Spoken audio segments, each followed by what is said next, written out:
Hi everyone, Sarah Noel Wilson here. I am joining you from my deck on this beautiful sunny Tuesday. I'm taking a quick break for lunch in between emails and work.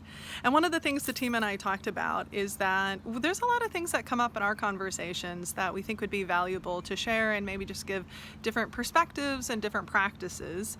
Just navigating this situation as people and just navigating life in general. So I'm out on the deck, and appropriately I have two of my coworkers are joining me, so I'll scan down so you can see Seymour and Sally are basking, and I think the fact that they're just totally unplugged is completely appropriate for what I wanted to talk with you today. So I wanted to talk about just that idea of unplugging. One of the things that happened this past weekend is that my entire team, we completely unplugged in a way that we just hadn't before. And it's not that there's the expectation to work on the weekends. It's not that there's the, expectation to put in a lot of hours. But, we have such a flexible work environment that for some of the team members, the weekend is a really good chance for them to catch up, either because they have classes or they have kids or they just have other projects going on.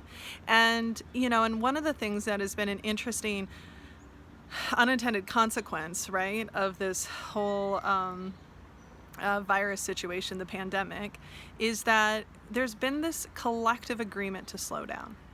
And, and as somebody who my whole life I've been busy, my whole life I've been moving quickly, my whole life I've been, just on the go, there's a certain relief I've felt in this permission to just slow down.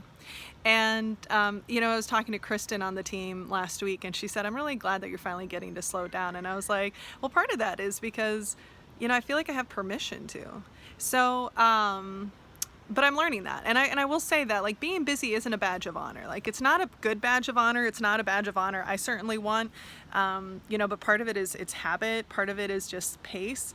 And, what this time is showing me is just that, these new habits we're building now, I really want to hold on to some of them. So I just want to share with you a couple of things we talked about as a team that we learned and experienced when we all just completely unplugged. And when I say completely unplugged for the team members, they didn't jump on at all. We weren't on social, we weren't in our private chats on Facebook. We weren't sending emails. I think I probably spent a total of an hour on work, an hour and a half, at least physically doing work. I'm always thinking about it.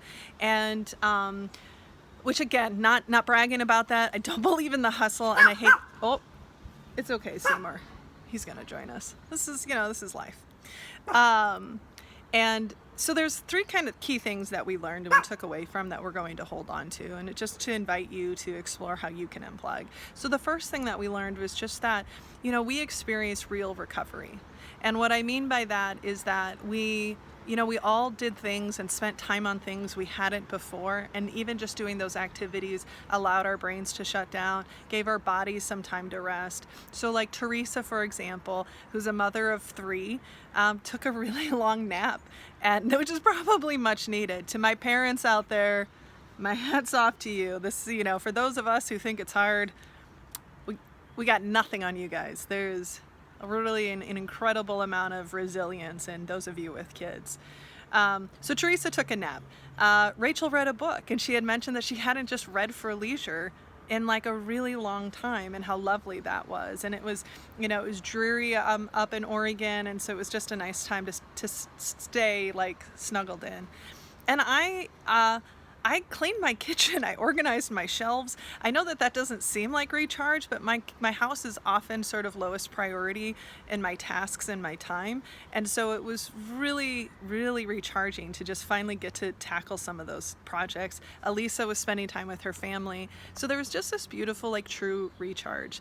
And the second thing that we learned is that I've certainly have felt this for myself, and I know the team has experienced it as well. And we know, science backs this up, that when we give our brain a break, it gets really busy and it does amazing things. And so our creativity is actually soared in this time of unplugging and recharge. For me, I feel like I'm constantly sending ideas to Rachel of just oh, this is interesting. What about this? And we should be thinking about this. So we recharged, which allowed our brains to rest, which, brought up even greater creativity. And then finally, like, what we found was we were really excited to meet on Monday morning. We were excited to take on the day. We were excited to tackle, like, we got a break from it. We got a little respite. And not that it's like horribly, it's not stressful work. It's fun work, but it's still work. And it was just really fun for everyone to be like, oh, hey, good morning. And like, where's everyone at? Like, here's what we're going to tackle. So I invite you, we're in this collective agreement of slowing down. And so for my busybodies out there like me, I just invite you, maybe just take advantage of this and slow down. And I'm curious to know from you, what have you learned as you've slowed down, as you've unplugged? What have you learned about yourself? What has like come up for you? And yeah, and I look forward to hearing from you in the comments. So with that, be well, my friends. I love you. I'm thinking of you all. Stay safe.